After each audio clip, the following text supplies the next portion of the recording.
Good morning.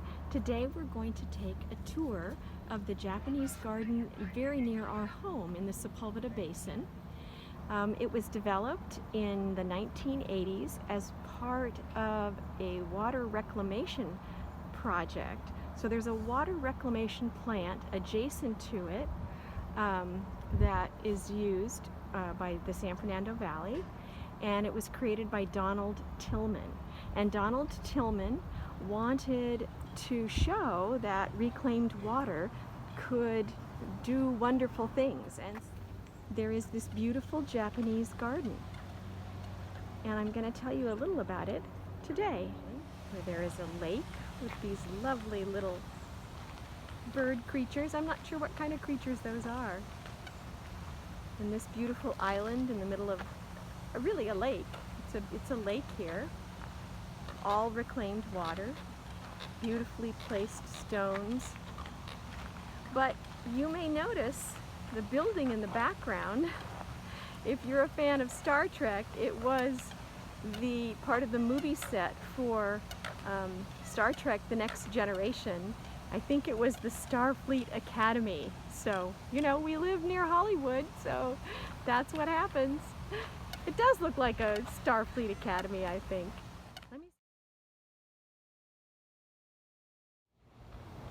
The strolling gardens here, which are so beautifully curated and tended to, even in the middle of this pandemic, when I doubt that many people are really taking care, this place is beautifully taken care of. You can see the bougainvilleas spilling out over into the water, the beautiful stones placed there with the palms in the center. And over here, another beautiful tree reaching to the sky. Even the pathway, it's very meditative. This decomposed granite.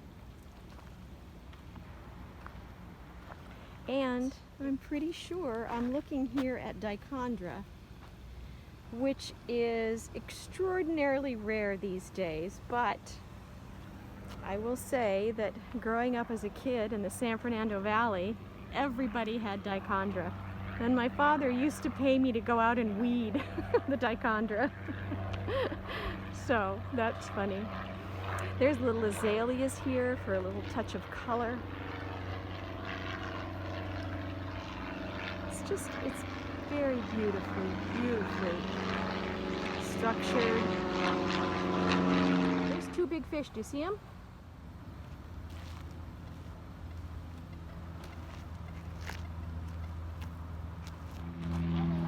Here's the people who are taking care.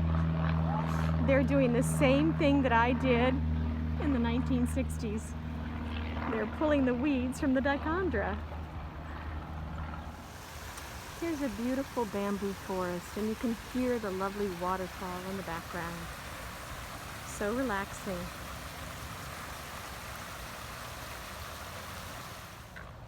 Here's another lovely vista from a different angle of the same beautiful body of water. But it leads us to beautiful weeping willow there, the tea house.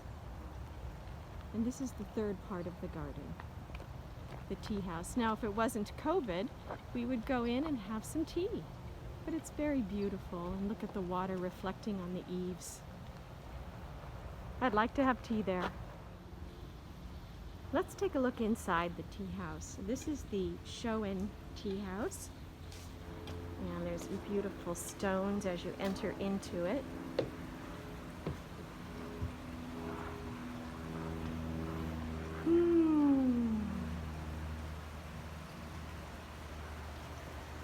On a lovely fall day, the perfect place to be.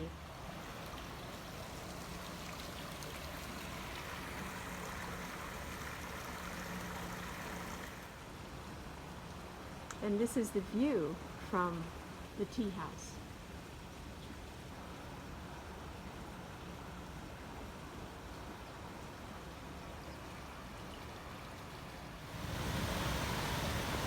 More waterfalls and garden walks.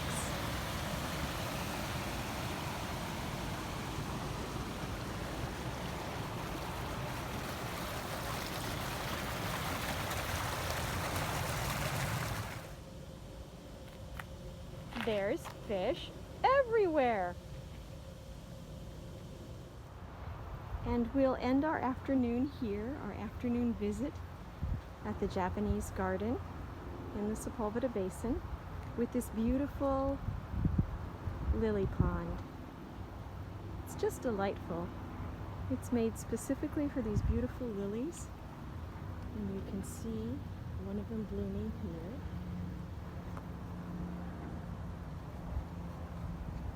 What a treasure. This is a hidden treasure here in Los Angeles in the San Fernando Valley. I think it's definitely worth a trip, as I said. There's only one downside. Okay, here it comes. It is next to a water reclamation plant that reclaims sewage. And so it does smell a little, I have to say. You're surprised by it because everything is so visually stunning, but you know, you really use all of your senses when you're in the garden, and the olfactory senses are definitely bombarded with a little bit of a sewage smell. So just be forewarned if you come to visit.